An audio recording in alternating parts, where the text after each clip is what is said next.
Rising man for FightHype.com, Dave. What a fight! Brilliant, absolutely brilliant. You know,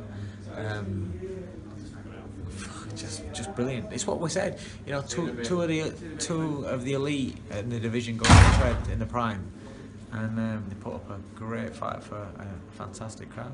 What do you make of Errol's tactic? It looks like he was focusing on that body, That's and you did tell me that. That's what I said. You did tell me that they're going to focus on the body and tire him out. And they did. They did it really well. No matter what Kell Brook did, and he hurt him a lot of times. Kell hurt Spence a lot of times.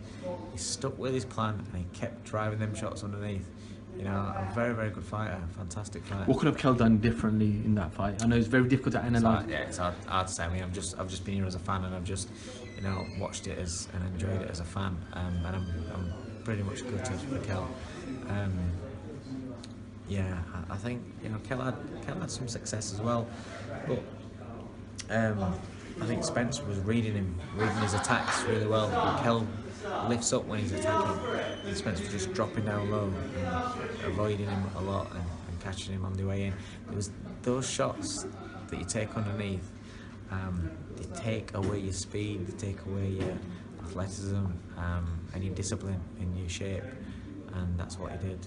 Without the eye being so damaged, I'm not sure the exact injury, but could Kell have continued without that eye?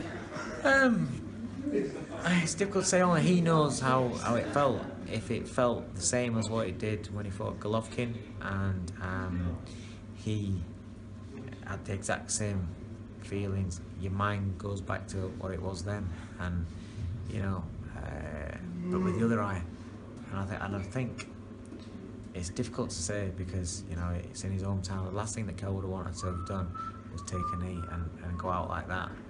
But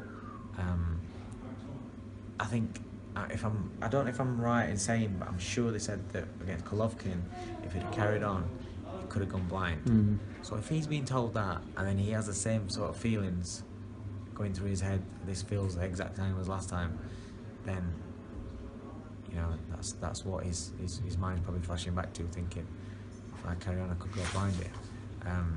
I know Kell, and I know that'll have hurt him more than anything, like I said, in front of this crowd. But he gave it all he's got, and all he's got just wasn't good enough on the night. You know, regardless of the eye. How did you have the scorecards? I think Spence was up. I do think Spence was up. It's hard because it seemed someone who's one has success, the other has success. But yeah, I think Spence was up. Kell Brook, now, there were a lot of talks before this fight, before you agreed to take this fight, that stay at 154, well, go to 154 or stay at 160. I believe he should have fought at 154. Does he move away from 147 now? I think he should. I think he should. Again, when you're not involved in the camp, it's very, very hard to know what's going on, you know how hard it is to make that weight. But I think you'd see a better Kell Brook at 154, not what he's got left. You'd see a more peak Kell Brook. But that's for him and his team to decide, and the people around him, you know, that make those sort of decisions. There's a lot of talk before that Errol Spence was, yes, highly rated, but hadn't fought anyone of the caliber of Kell Brook or world title level. He's gone and dismantled Kell. Yeah, that's a good way of putting it as well, because that's what he did. He dismantled him, you know. He did a job on him, and like I said, no matter what success Kell had, Errol Spence stuck with it.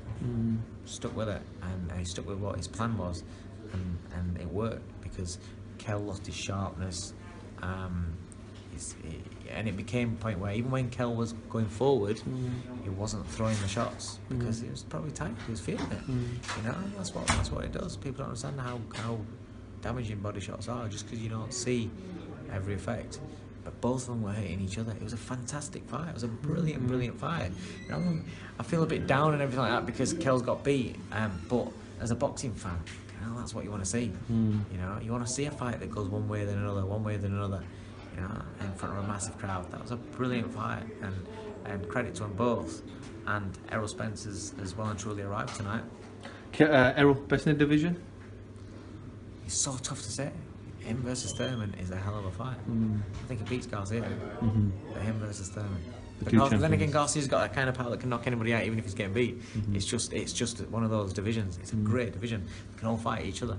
But I think Kell's best days are at 154. I genuinely do think. Just finally, ending on your fighter, Anthony Fowler. Go on, Dave.